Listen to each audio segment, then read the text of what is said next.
नाही. आणि कोणी ऐकलं असेल तर अजिबात ऐकू नका बरं का, लाईक केलंय म्हणून. बाई मला पाठ लय डेंजर झालं होतं, इमानदारी सांगते. असं वाटलं होतं का मला अटॅकच आलं म्हणून. हिराताई ना अनिकेत दादा सकाळी सकाळी किती 5:30च्या दरम्यान. अनिकेत दादा झाले का जेवण, हिराताई म्हणता मला डायरेक्ट बा इथं बाज होती, बाजापासून या खुर्चीवर यायला एवढा त्रास झाला का मला चालता येईना. अक्षरशः कस तरी धरत धरत इथपर्यंत आले. आणि हो, माझं जेवण झालं आहे. तुमचं झालं का? माझं जेवण बाकी आहे. आणि के दादा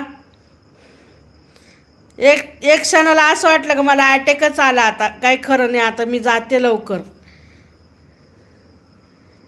मग त्यांना उठवलं बळजबरी, पायाला हात लावून म्हटलं उठा पटकन आणि माझी पाठ चोळा म्हटलं.